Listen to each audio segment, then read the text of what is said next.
आप ये ना सोचना कि जनता समझती नहीं। कल लोकसभा में गृह मंत्री जी ने 2 बिल पेश किए, बिल नंबर 111 2025 का और बिल नंबर 113 2025 का। बिल नंबर 111 लागू होगा सारे देश में एक्सेप्ट यूनियन टेरिटरी, और 113 यूनियन टेरिटरी पे लागू होगा। और उसके बिल के पीछे मंशा क्या है, मकसद क्या है, ये मैं संक्षेप में आपको बताना चाहता हूँ। मकसद यह है कि अगर कोई भी मंत्री के ऊपर कोई आरोप लगता है और ऐसा आरोप लगता है कि उसकी सज़ा 5 साल से ज़्यादा हो सकती है उस मंत्री को, तो 30 दिन के अंदर उस मंत्री को इस्तीफा देना पड़ेगा। अगर 31वें दिन उसने इस्तीफा नहीं दिया, और ये फैसला अगर केंद्र का मंत्री हो तो राष्ट्रपति जी करेंगे, प्रधानमंत्री जी हो तो वो भी राष्ट्रपति जी करेंगे, अगर किसी राज्य में कोई मंत्री हो तो वो भी इस्तीफा देना पड़ेगा, वो गवर्नर तय करेगा। तो इसका मतलब है कि 31वें दिन वो मंत्री नहीं रहेगा, प्रधानमंत्री भी नहीं रह सकता अगर प्रधानमंत्री के ऊपर आरोप हो, केंद्र का मंत्री भी नहीं रह सकता और राज्य का मंत्री भी नहीं रह सकता। इसके पीछे मंशा क्या है तो मैं अभी बताऊंगा आपको, लेकिन सबसे पहले तो ये बात है कि ये बिल कभी पारित हो ही नहीं सकता, क्योंकि ये संविधान का एक संशोधन है और अमेंडमेंट के लिए, कॉन्स्टिट्यूशन अमेंडमेंट के लिए इनको 2/3 बहुमत चाहिए। इनके पास 293 वोट हैं इस समय एनडीए सरकार के पास, और 363 चाहिए 2/3 के लिए। तो निश्चित रूप से ये बिल कभी पारित हो ही नहीं सकता। लेकिन एक चीज़ मैं आपके द्वारा देश के सामने रखना चाहता हूँ कि पिछले 2014 के बाद हमने ऐसे ऐसे कानून देखे जिनके लागू होने से मानव अधिकारों और मानवाधिकार जो संविधान ने हमें दिए हैं वो छीनना चाहते हैं। ऐसे कानून संविधान में और संविधान को और संविधान के ढांचे को दीमक लगाते हैं। और आपको मालूम है कि दीमक का नतीजा क्या होता है। अच्छा खासा ढांचा अगर दीमक लग जाए तो बर्बाद हो जाता है। लोकतंत्र को बर्बाद करना इनका मकसद है।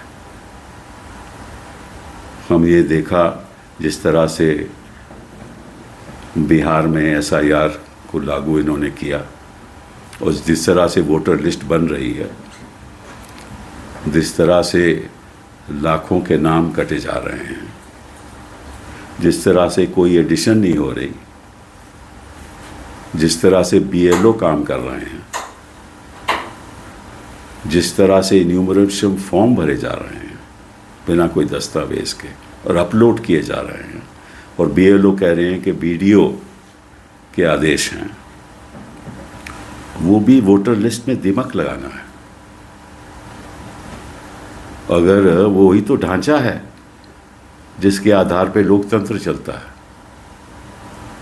वोटर लिस्ट को दीमक लग जाए तो इलेक्शन होगा कैसे?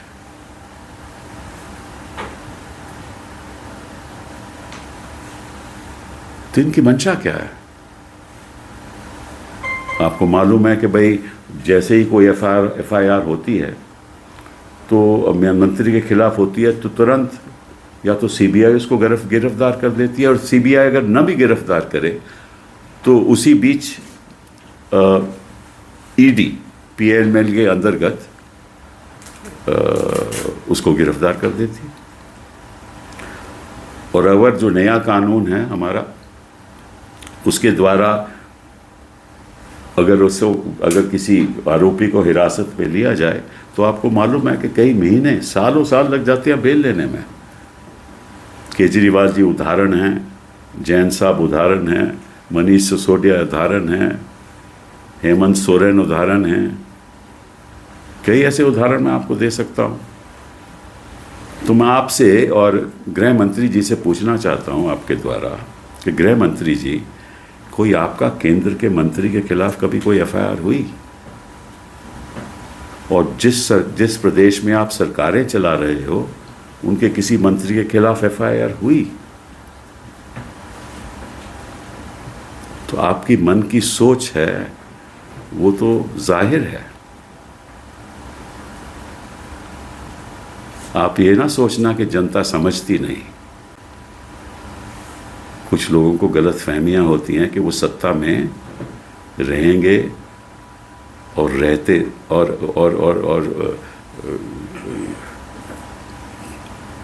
कभी ऐसा मौका नहीं आएगा कि कोई और सत्ता में आ जाए। इसीलिए ये सब काम हो रहा है ना कि वोटर लिस्ट को ऐसे करो, बढ़ा दो, काट दो, ऐसे कानून लागू कर दो, विपक्ष के मंत्रियों को हिरासत में ले लो।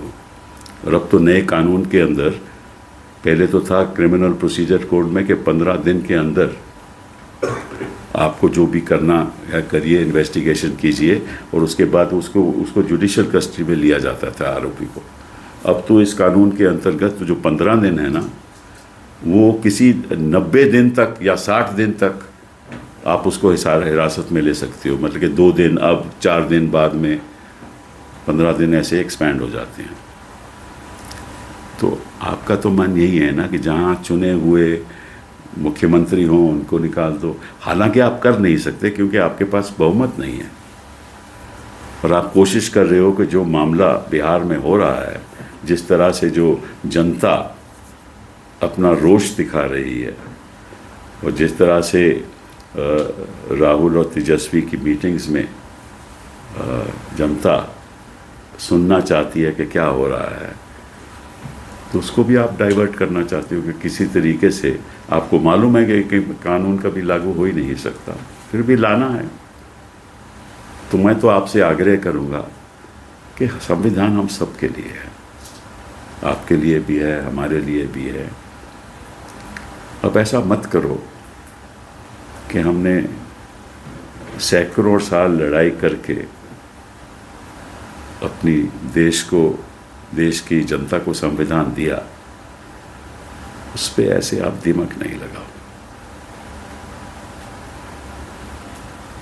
I wish to, through you, inform the people of this country that yesterday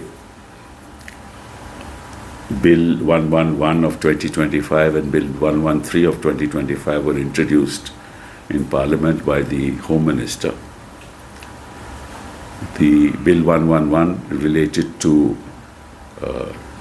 India except Union territories, the territory of India except Union territories, and 113 to Union territories. And what this bill said and stipulates, which has now been referred to the Joint Parliamentary Committee, that if there is a minister at the center or the Prime Minister or a Chief Minister of a state or a minister in a state, if there is an FIR against him in which for an offense for which the sentence is more than 5 years, then if he is in custody for 30 days, on the 31st day, he shall be removed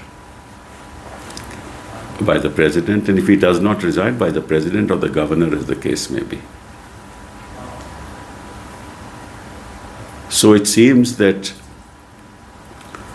the intent of the bill is to target opposition chief ministers, opposition ministers, because the Home Minister himself knows that he has been very kind towards his own ministers, and he's been very kind towards the ministers in which the BJP is ruling in the various states that they are ruling, because he has a gentle eye towards them, a sense of generosity that they can do no wrong, while every chief minister of every opposition state can do wrong, and they will be languishing in jail for months, as Kejriwal did, as Manish Sisodia did, as Jain did, as Hemant Soren did, and many others did.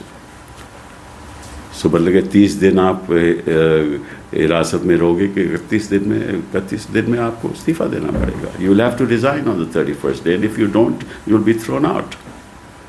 And the Home Minister knows that this bill can never be passed because the NDA has a strength of 293 and they require 2/3 majority because this is a constitutional amendment bill.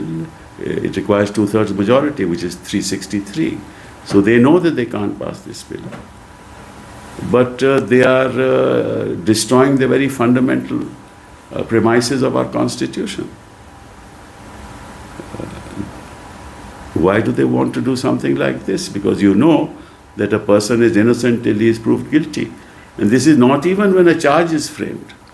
This is at a stage when the investigation is on. And as you know that once a person is in custody, either by the CBI or the PMLA, it is rare that he is released on bail.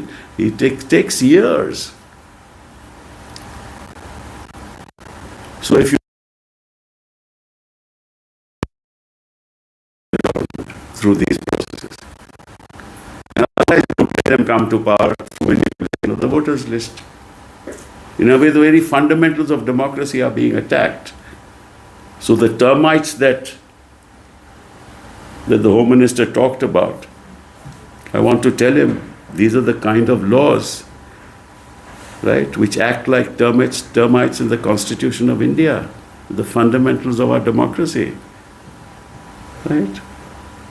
While you may be afraid of others, we are afraid of what you are doing and your intent. You know very well how people are rallying around Rahul Gandhi and Tejasvi in Bihar. How crowds and millions, thousands and lakhs of people are coming to hear them. And you want to divert the attention of the people. You know very well what you are doing through your election commissioner. He knows very well what he is doing. And it was a pathetic state of affairs when I watched the press conference of the Chief Election Commissioner. He refuses to answer questions. And the level of arrogance have never been seen in the history of this country of any election commissioner. Why is that arrogance? Because it's the arrogance of power at the center that he exudes that arrogance. It percolates down, and these laws and the initiation of these laws is part of that arrogance. Don't destroy what hundreds of years of struggle of the people of India took to build, took to free us from the yoke of colonialism. Don't destroy that through these actions which no reasonable person in government will ever take unless his mind is focused on destroying democracy itself. Thank you very much. महोदय, मैं प्रस्ताव करता हूं कि भारत के संविधान का संशोधन करने वाले विधेयक को पुनर्स्थापित करने की अनुमति दी जाए। महोदय, मैं प्रस्ताव करता हूं कि जम्मू कश्मीर पुनर्गठन अधिनियम 2019 का संशोधन करने वाले विधेयक को पुनर्स्थापित करने की अनुमति दी जाए। महोदय, मैं प्रस्ताव करता हूं कि संघ राज्य क्षेत्र शासन अधिनियम 1963 का संशोधन करने वाले विधेयक को पुनर्स्थापित करने की मंजूरी दी जाए। This bill is squarely destructive of the basic structure of the Constitution. This bill stands that fundamental maxim of jurisprudence on its head. It makes an investigating officer the boss of the Prime Minister of India. The second ground on which I oppose this bill, it violates Article 21, the due process clause. FIR, arrest, charge sheet and even framing of charge does not in any manner substantiate guilt. In fact, you plead not guilty only after charges are framed against you. This bill turns the fundamental jurisprudence of Article 21 on its head. Number 3, it distorts parliamentary democracy, which is again basic structure, by displacing will of the people through mere custody, bereft of judicial determination. अध्यक्ष जी, ये बहुत ही संवेदनशील विधेयक है. मेरे 2 बिंदु और हैं, मुझे कृपया. ओके. चौथा, on the fourth ground is it opens. Please माननीय सदस्य, आप नियम 72 के तहत विरोध कर रहे हैं. अध्यक्ष जी बिल्कुल. जब कभी बिल आपका सदन में आए, जब आप डिटेल में चर्चा करते हैं. अध्यक्ष जी, अभी नियम 72 के विरोध के बाद सारांश बोलने की परमिशन दिए. जो रूल 72 है वो 2 चीज कहता है. एक लेजिस्लेटिव कॉम्पिटेंस, एक general opposition of the bill, जिसकी स्वीकृति आप दे सकते हैं. और क्योंकि ये इतना संवेदनशील विधेयक है, मैं आपसे ये विनती करता हूं इसके ऊपर पूरी चर्चा कराई जाए. मेरे सिर्फ 2 बिंदु और हैं. This bill, mister speaker sir. एक मिनट. हाँ, आपने कानूनन बात की, तो कानून ये भी है कि 72 उसके बाद भी अलाउ करता हूं, लेकिन संक्षिप्त में. बिल्कुल संक्षिप्त में अध्यक्ष जी. आपको डिटेल में चर्चा मेरे सिर्फ 2 बिंदु और हैं. This bill opens the door for political misuse by instrumentalities of the state whose arbitrary conduct has been repeatedly frowned upon by the Supreme Court. And finally, it throws all existing constitutional safeguards to the winds. Collective responsibility, judicial review, no confidence motion, and disqualification and conviction.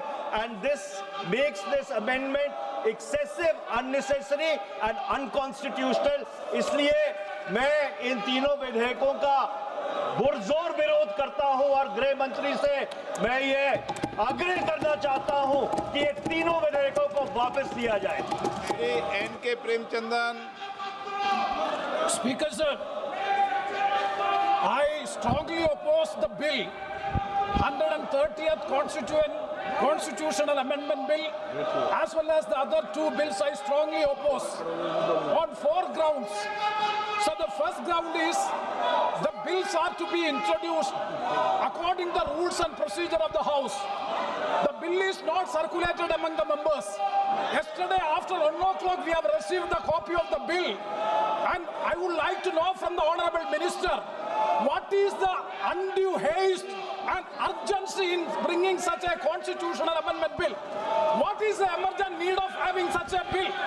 That means the introduction of the bill itself is lacking bona fides. The bill is lacking bona fides. That is why I would like to say that this is with a mala fide intention to destabilize the opposition-ruled states in various parts of the country. Number one. एक minute. माननीय अध्यक्ष जी, प्रेमचंद्रन जी कह रहे हैं कि जल्दबाजी में लाया गया. इसका सवाल इसलिए नहीं उठता कि मैं इस बिल को संयुक्त समिति को सौंपने की दरखास्त करने वाला हूं. इस पर संयुक्त समिति जो राज्यसभा और लोकसभा पक्ष और विपक्ष सभी सांसदों की बनेगी, जो इस पर विचार करेगी और आपके सामने लेकर आएगी.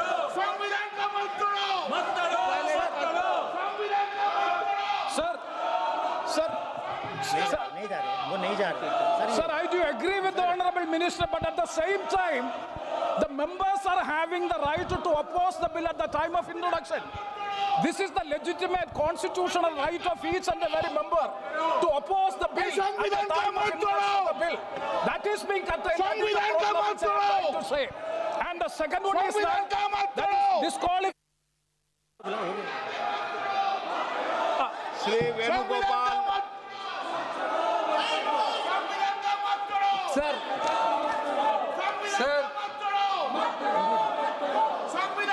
Sir, I rise to oppose the introduction of the Constitution Amendment Bill 25, the Government of Union Territory.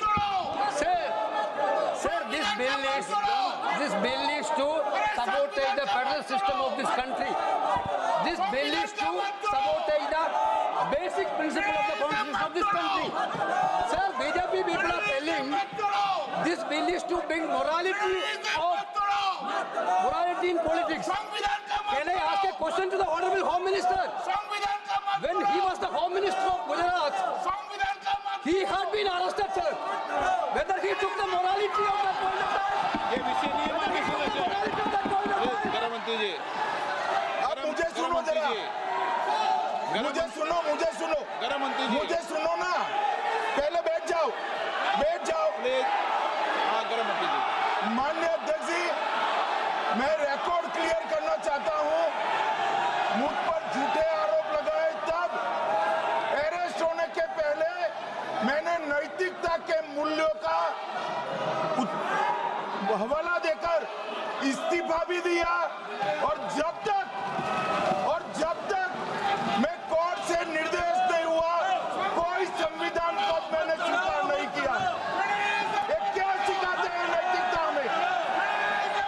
मैं तो इस्तीफा देकर गया था और मैं तो चाहता हूं कि ये नैतिकता के मूल्य बढ़े।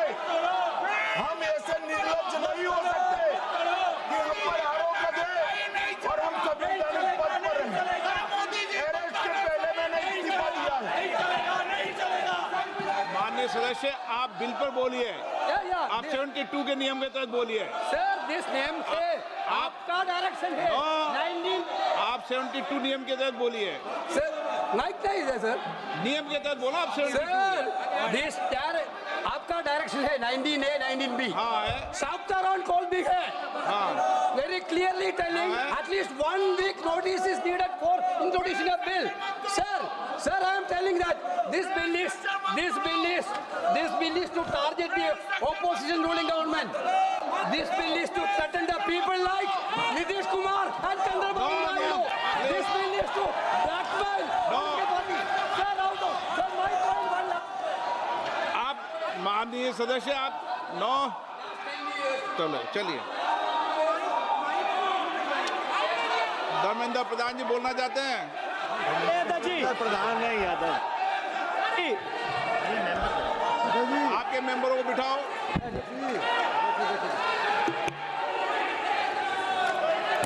धन्यवाद अध्यक्ष जी।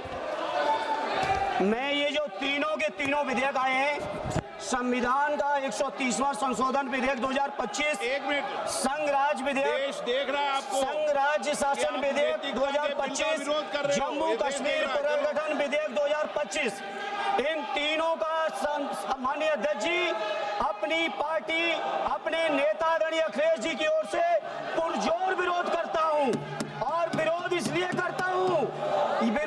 करता हूं माननीय गृह मंत्री जी, बहुत नैतिकता की बातें कर रहे हैं आपने भाषण दिए थे चक्की पी सिंह महाराष्ट्र में, जिनको लेके डिप्टी सीएम बना के घूम रहे हैं आप। इसलिए अध्यक्ष जी मैं इस मौके पर कहता हूं ये बिल संविधान विरोधी, मूल अधिकार विरोधी, न्याय विरोधी। माननीय अध्यक्ष जी, मैं प्रस्ताव करता हूं कि भारत के संविधान का संशोधन करने वाले विधेयक, संघ राज्य क्षेत्र शासन अधिनियम 1963 का संशोधन करने वाले विधेयक